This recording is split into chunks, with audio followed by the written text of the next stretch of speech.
जीवन बचा पाए। लेकिन देश में कम होते कोरोना के मामलों के बीच केंद्र सरकार के सामने अलग अलग सुझाव भी आने लगे, भिन्न भिन्न मांगे होने लगी।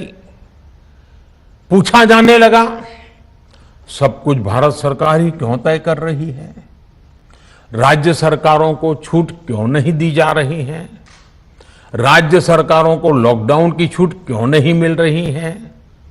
One size does not fit all जैसी बातें भी कही गई। दलील ये दी गई कि संविधान में चूंकि हेल्थ, आरोग्य प्रमुख रूप से राज्य का विषय है, इसलिए अच्छा है कि सब राज्य ही करें। इसलिए इस दिशा में एक शुरुआत की गई।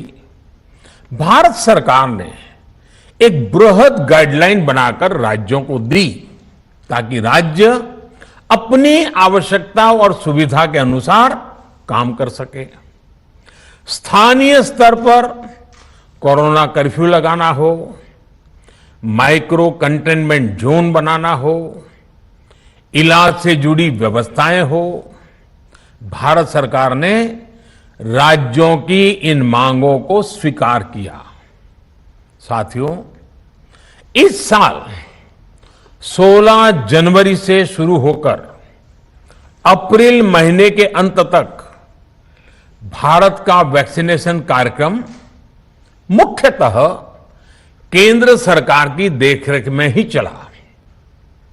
सभी को मुफ्त वैक्सीन लगाने के मार्ग पर देश आगे बढ़ रहा था। देश के नागरिक भी अनुशासन का पालन करते हुए अपनी बारी आने पर वैक्सीन लगवा रहे थे। इस बीच कई राज्य सरकारों ने फिर कहा कि वैक्सीन का काम डिसेंट्रलाइज किया जाए और राज्यों पर छोड़ दिया जाए। तरह तरह के स्वर उठे, जैसे कि वैक्सीनेशन के लिए एज ग्रुप क्यों बनाए गए। दूसरी तरफ किसी ने कहा कि उम्र की सीमा आखिर केंद्र सरकार ही क्यों तय करे। कुछ आवाजें तो ऐसी भी उठी कि बुजुर्गों का वैक्सीनेशन पहले क्यों हो रहा है। भांति भांति के दबाव भी बनाए गए। देश के मीडिया के एक वर्ग ने इसे कैंपेन के रूप में भी चलाया।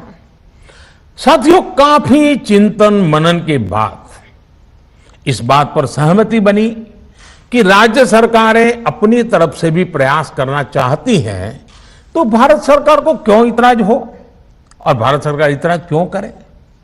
राज्यों की इस मांग को देखते हुए, उनके आग्रह को ध्यान में रखते हुए 16 जनवरी से जो व्यवस्था चली आ रही थी, उसमें प्रयोग के तौर पर एक बदलाव किया गया।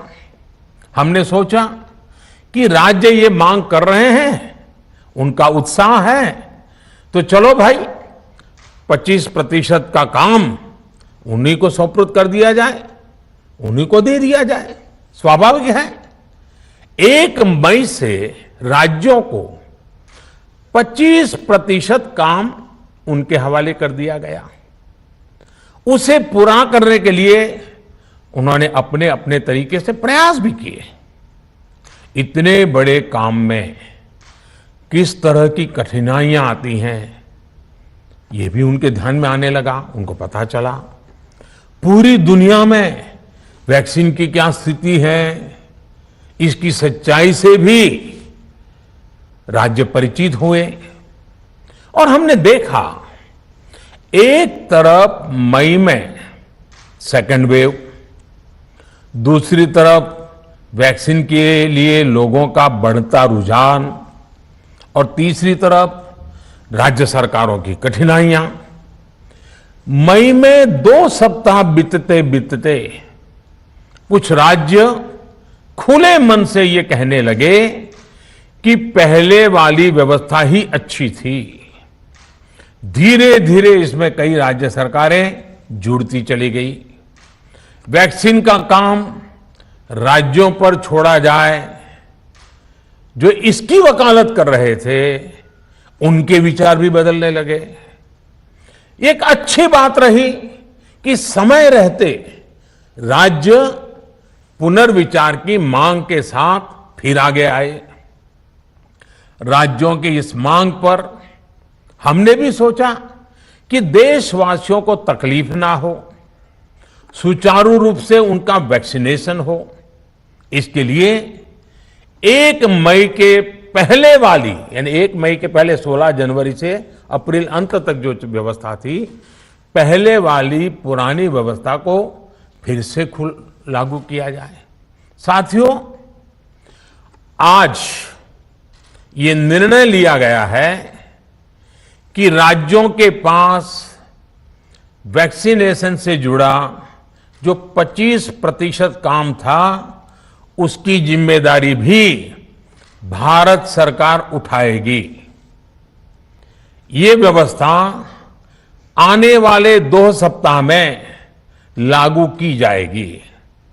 इन 2 सप्ताह में केंद्र और राज्य सरकारें मिलकर नई गाइडलाइंस के अनुसार आवश्यक तैयारी कर लेगी। संयोग है कि 2 सप्ताह बाद 21 जून को ही अंतर्राष्ट्रीय योग दिवस भी है। 21 जून सोमवार से देश के हर राज्य में 18 वर्ष से ऊपर की उम्र के सभी नागरिकों के लिए भारत सरकार राज्यों को मुफ्त वैक्सीन मुहैया कराएगी। वैक्सीन निर्माताओं से कुल वैक्सीन उत्पादन का 75